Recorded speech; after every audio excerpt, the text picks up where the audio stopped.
台湾已经是超高龄的社会，65岁以上的时代是占总人口超过2成。国民健康署统计指出，讲跋倒是时代事故伤害死亡原因的第2名。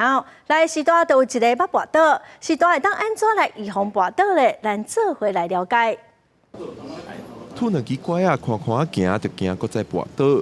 今年68岁的杜先生有糖尿病、颈椎捌受伤，行动无方便。进前捌伫厝内跋倒3摆，加在拢无严重。即马因厝内真注重整理的工课，定行的路线拢爱清理好势。杜先生也参加一较中心的活动，加强家己的体力，避免搁再跋倒。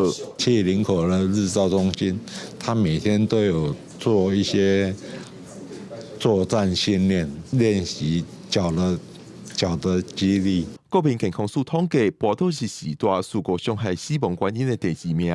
每6个时代就有1个人捌跋倒，每12个时代就有1个人捌因为跋倒送病院。跋倒可能造成骨折、行动不方便等等。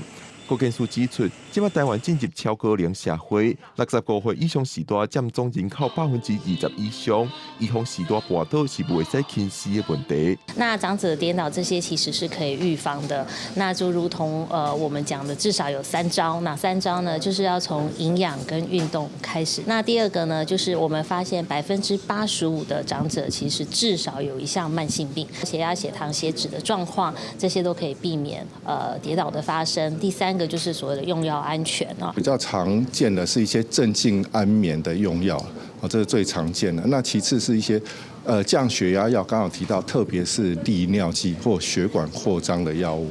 那第3个还有一些肌肉松弛剂哈。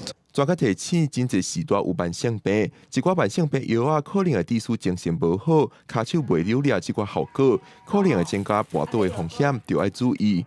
国健署呼吁，65岁以上时代每半年爱家己也是互医疗机构做一摆长者功能评估，检视时代的身体状况，减少跋倒的风险。记者郭文林玉凯台北报道。